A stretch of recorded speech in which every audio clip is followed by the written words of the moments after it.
Halo, perkenalkan nama saya Aprilia Permata Putri, mahasiswi jurusan Ilmu Komunikasi Universitas Telkom Bandung. Dengan NIM 1502202301. Di video kali ini, saya akan memperlihatkan hasil wawancara yang telah saya lakukan dengan dua teman saya yang merupakan generasi Z. Generasi Z sendiri merupakan orang-orang dengan kalangan usia mulai dari 5 tahun hingga 24 tahun. Video kali ini merupakan salah satu tugas besar yang harus saya lakukan untuk mata kuliah literasi digital. Oke, mau tahu gimana? Let's check this out. Selamat malam, April. Boleh dong kenalan dulu namanya siapa, umurnya berapa, dan daerah domisilinya di mana nih? Nama aku Nisrina Fairis, terus umurnya 19 tahun, dan domisilinya tinggal di Jakarta Timur, Cibubur. Yang tahu dulu, Nisrina ini menggunakan media sosial gak sih?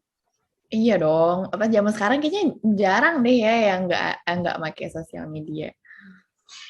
Terus kalau boleh tahu nih, Nisrina kira-kira ngeluarin uang untuk pakai data per bulan tuh berapa sih? Mungkin karena jarang keluar sih, jadi paling di rumah juga ada pakai wifi kan ya, jadi paling kepake paket data tuh kalau di luar aja, jadi mungkin sekitar 50-60 ribuan kali ya sebulan. Terus Nisrina tuh punya teknologi komunikasi apa nih? Apa aja maksudnya? Handphone, laptop sih paling dua itu doang. Terus teknologi komunikasi ini kan biasanya dipakai buat kita berhubungan sama orang lain gitu ya. Kalau bahasa sekarangnya tuh chatting gitu ya. Nah, kira-kira Nisrina tuh menggunakan aplikasi apa sih buat chatting biasanya? Biasanya kalau beda ya, kalau sama teman-teman tuh lebih ke line. Terus kalau misalnya sekarang tuh di grup keluarga, ibu-ibu bapak-bapak juga lebih suka pakai WhatsApp kan. Terus tugas-tugas kuliah yang sama dosen itu biasanya di WhatsApp sih, jadi line sama WhatsApp. Oke. Terus tadi kan aku juga udah nanya nih, Nisrina pengguna media sosial atau bukan. Nah, terus kalau boleh tahu nih, Nisrina tuh punya media sosial apa aja sih? Ada paling sering sih di Instagram ya, itu yang paling ngabisin waktu banyak tuh di situ. Terus TikTok juga ada, cuman lebih jarang, sama Twitter sih paling.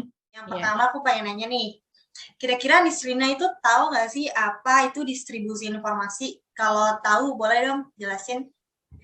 Kayaknya distribusi informasi itu lebih kayak bahasa kerennya dari penyebaran informasi ya. Jadi mungkin gimana cara kita menyebarkan informasi ke orang lain atau membagikan informasi ke orang lain. Oke, terus kira-kira Nisrina tahu nggak gimana cara mendistribusikan informasi menggunakan media sosial? Itu mungkin gampang banget kali ya, kalau sekarang kan informasi itu udah bisa kita akses dimanapun dan kita juga bisa menyebarkan informasi ke orang lain. Jadi ya kalau sekarang lewat media sosial tinggal kita posting misalnya di akun kita, terus kita bagiin ke orang-orang yang kita follow atau dibagiin aja gitu biar orang-orang tuh lihat. Terus kalau itu kan tadi di media sosial, kalau di aplikasi percakapan kira-kira Nisrina mengerti kayak gitu? Kalau sekarang kan di aplikasi percakapan tuh kayak di semuanya tuh udah ada semacam fitur broadcasting ya, yang kita tuh bisa langsung ngirimin satu informasi tuh ke banyak orang, atau bisa juga kita kirimin ke grup yang isinya tuh ada banyak, atau di grup keluarga, di grup teman-teman gitu sih. Terus sekarang kan juga bisa mengupload gambar gitu ya di media sosial. Nah, kira-kira Miss Rina tahu nggak sih gimana cara mendistribusikan informasi berupa gambar gitu di media sosial? Kalau tahu gimana, boleh gak jelasin? Kalau informasi berupa gambar ya bisa dibikin kayak banyak sih, kayak misalnya kita kan kayak tugas-tugas kuliah juga sering ada gitu ya, kita bikin ngerangkum sebuah informasi terus kita jadiin poster atau slide segala macamnya, baru kita dalam bentuk foto tuh baru kita posting di media sosial sih, setahu aku gitu. Oke. Kalau tadi kan di media sosial, kalau di media, kalau di aplikasi percakapan gitu, gimana kira-kira? Sama sih kayak gitu, tinggal kita edit informasinya dalam bentuk poster terus jadi foto dan kita bagiin ke orang-orang dalam di chat itu, dalam bentuk di broadcasting lah atau di grup segala macamnya. Terus berarti kan Nisrina udah tahu banyak nih mengenai mendistribusikan informasi gitu. Nah, kira-kira Nisrina tahu nggak sih apa aja etika untuk mendistribusikan informasi?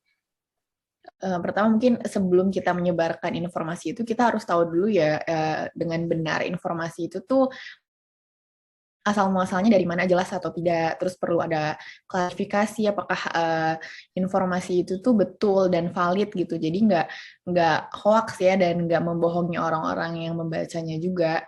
Itu sih mungkin etika yang paling penting ya. Selain itu bahasanya juga harus sopan tentu saja ya kan. Ya itu sih kayaknya. Terus kalau boleh tahu kira-kira apa aja sih dampak dari mendistribusikan informasi menurut Nisrina? Itu bisa baik bisa buruk ya tergantung etika yang tadi. Kalau misalnya kita penyampaiannya benar itu bisa jadi bermanfaat untuk orang lain, bisa menambah pengetahuan, menambah informasi. Tapi kalau ternyata etika-etika yang tadi nggak dipakai, terus informasinya ternyata palsu dan banyak kebohongannya, ya itu jadi pembohongan untuk orang lain dan malah menyesatkan. Oke. Terus nih ya, kalau Nisrina kalau misalnya dapat informasi nih dari media percakapan atau media sosial, Nisrina bakal lakuin pembacaan detail gak sih sebelum mendistribusikannya lagi ke orang lain gitu? Sebenarnya tergantung topiknya juga sih ya. Kalau misalnya emang itu menarik buat aku, terus emang kayak aku suka nih, kayaknya baru mungkin dibaca dengan detail. Cuman kayaknya kalau misalnya informasinya itu ternyata kurang cocok di aku atau gimana, bisa jadi dibaca cuma sekelebat doang sih. Dan kalau misalnya kayak gitu juga nggak akan aku sebarin ke yang lain. Jadi kalau misalnya aku tertarik dulu sama informasi itu, terus aku baca dengan detail, baru aku berani buat nyebarin untuk orang lain gitu. Dan itu juga dicek dulu validasi kan benar atau tidaknya berita tersebut. Oke, sekarang pertanyaan terakhir nih. Kira-kira Nisrina kalau mendistribusikan pesan itu disaring dulu nggak sih sebelum didistribusikan ke orang lain lagi? Kalau misalnya disaring, kira-kira apa aja yang perlu disaring menurut Nisrina? eh itu apalagi kalau misal disaring sih ya tentu saja disaring. Cuman ini sih dibedain aja misalnya informasinya buat keluarga dan ke temen tuh beda gitu. Kalau misalnya ke temen ya kadang ya udah gitu ya paling disaring beberapa, misalnya ada yang sekiranya itu nggak masuk akal atau gimana dalam berita tersebut ya kita saring gitu kan baru kirim ke teman. Cuman kalau misalnya ke keluarga mungkin lebih detail lagi kali ya nyarinya, misalnya ada kata-kata yang nggak sopan atau kayak gimana, terus misalnya ya misalnya kayak karena orang tua juga kalau apa kita harus menjelaskan dengan sangat detail ya ke orang tua tuh tentang suatu berita atau informasi, jadi paling disesuaikan aja sih. Oke, terima kasih Serina. Selamat malam, April. Sebelum mulai wawancara, boleh dong perkenalan nama, umur, sama domisili. Oke, kenalin nama aku Sekar. Usia aku sekarang 19 tahun dan berdomisili di Jakarta. Oke, apa yang nanya dulu nih, Sekar ini pengguna sosial media nggak sih? Oh iya dong, pastinya. Ya oke. Kalau gitu, aku boleh nanya nggak, kira-kira pengeluaran per bulan Sekar buat paket data tuh berapa sih? Oh, kalau paket data paling 60.000 sih per bulan. Soalnya kan sekarang kita pakai WiFi ya, lebih gampang juga. Terus sekarang karena lagi pandemi juga, jadi banyak kegiatan di dalam rumah. Jadi paling beli paket data tuh buat di luar rumah aja, jadi cuma sedikit sih. Oke. Terus teknologi komunikasi apa nih yang Sekar punya? Kalau gadget yang aku pakai sekarang ini paling cuma handphone sama laptop. Oke. Terus kalau misalnya apa tadi laptop sama HP-nya tuh kan pasti bisa buat chattingan sama orang jauh ya. Nah, kira-kira aplikasi apa sih yang biasanya Sekar pakai buat chattingan? Kalau buat chat, aku cuma pakai dua sih. Cuman aku bedain kalau di Line untuk komunikasi sama teman-teman, kalau di WhatsApp untuk keperluan kuliah sama dosen-dosen gitu sih. Oke. Terus tadi kan di awal aku udah nanya, ya Sekar itu pengguna media sosial atau bukan? Terus Sekar jawab iya. Nah, kalau boleh tahu nih, media sosial apa aja sih yang Sekar punya? Kalau aku paling aktif di Instagram sama Twitter aja. Yang pertama, aku mau nanya nih, Sekar tuh tahu gak sih apa arti dari distribusi informasi? Ini sepemahaman aku ya, secara harfiah aja, secara kata-katanya itu distribusi informasi menurut aku eh, proses penyebaran informasi sih, penyampaian informasi kepada pihak lain gitu. Oke, terus Sekar tuh tahu nggak sih cara mendistribusikan informasi menggunakan media sosial? Media sosial kan banyak banget ya bentuknya.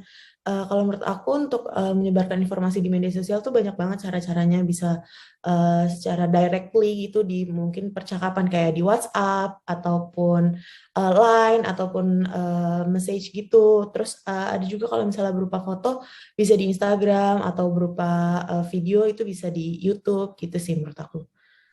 Oke, terus Sekar tahu nggak sih cara mendistribusikan informasi menggunakan aplikasi percakapan nih? Kalau percakapan itu kayak WhatsApp dan Line gitu-gitu ya, yang kita bisa hubungan langsung sama pihak lainnya itu, menurut aku itu bisa melalui pesan, tulisan, ataupun foto, video. Kan sekarang WhatsApp, Line gitu-gitu kan bisa kirim audio maupun visual gitu ya. Gitu sih. Oke. Terus tadi kan Sekar juga ada beberapa kali nyinggung cara mendistribusikan gambar gitu ya di media sosial. Nah, kira-kira Sekar bisa ngasih tahu nggak sih gimana cara mendistribusikan informasi berupa gambar nih di aplikasi percakapan? Oh, kalau berupa gambar itu kita bisa berupa poster atau flyer, Twibbon juga sekarang kan yang ramai digunakan oleh anak-anak muda zaman sekarang tuh menyebarkan informasi banyak banget pakai Twibbon. Selain informasinya sampai ke orang lain juga kita sebagai partisipan kelihatan gitu, oh kita berpartisipasi di eh, kegiatan ini misalnya gitu. Oke. Terus nih, Sekar paham nggak sih etika dalam mendistribusikan informasi itu kayak gimana? Kalau aku paham sedasarnya aja ya, yang pastinya kita nggak boleh sampai menyinggung pihak lain, meminimalisasi lah menggunakan kalimat-kalimat atau tindakan-tindakan yang bisa menyinggung pihak lain gitu. Terus Sekar tahu nggak sih apa dampak dari mendistribusikan informasi yang kita sampaikan itu apa? Kalau dampak pastinya orang itu menerima apa yang kita sampaikan kan. Nah, cuman yang kita sampaikan ini pastinya harus tepat karena kalau enggak bisa jadi miskom kan, si pihak lain ini menerima informasinya jadi salah dari kita gitu. Terus aku juga mau nanya, Sekar ini melakukan pembacaan detail pesan sebelum mendistribusikan informasi nggak sih? Sebelum broadcast gitu atau sebelum share forward pesan gitu? Harus banget. Ini kan kita harus ngecek ya kata-katanya udah sesuai belum nih sama penggunaan kata yang baik dan benar. Walaupun gak harus kata-katanya baku sesuai bahasa Indonesia atau bahasa Inggris yang baku gitu ya. Cuman kita kan harus merhatiin ini bener nggak nih tulisannya. Kadang kan kita suka ngetik buru-buru jadi suka typo, salah huruf atau malah nggak ada spasinya gitu. Jadi sebisa mungkin kita juga milih kata-kata yang mudah dimengerti oleh orang lain. Jadi informasinya tuh gampang nyampe di orang lain gitu. Oke, terus pertanyaan terakhir nih. Sekar tuh kalau misalnya mau distribusikan informasi nih ke orang lain itu disaring dulu nggak sih pesan-pesan yang mau dikirim atau langsung kirim aja gitu seenak jidat? Pastilah kan tadi seperti yang udah aku jawab tadi sebelumnya ya, kita harus perhatiin etika juga. Jadi kita harus saring-saring lah. Kalau misalnya pesan berupa pesan tulisan kan kita bisa baca ulang. Ini kira-kira kata-kata ini pantas nggak ya sampai di orang lain? Kira-kira kalau menggunakan kata-kata dan kalimat ini orang lain bisa nyampe nggak ya pesan yang kita maksud? Kalau berupa lisan seperti yang kita semua tahu ya kan orang-orang dibilang mikir dulu sebelum ngomong. Nah makanya kalau dari lisan itu kita tuh pikir dulu kira-kira kalau mengeluarkan kata-kata ini ada orang lain yang merasa keberatan nggak ya gitu sih paling. Oke, mungkin segitu aja ya pertanyaan-pertanyaan yang pengen aku tanya ke Sekar. Makasih atas waktu sama jawabannya. Semoga orang yang nonton video ini merasakan manfaat dari apa yang udah Sekar jawab gitu. Oke. Terima kasih juga ya April, semangat. Oke, makasih Sekar. Dadah. Sekian wawancara yang telah saya lakukan. Semoga video ini bermanfaat. Terima kasih. Dadah.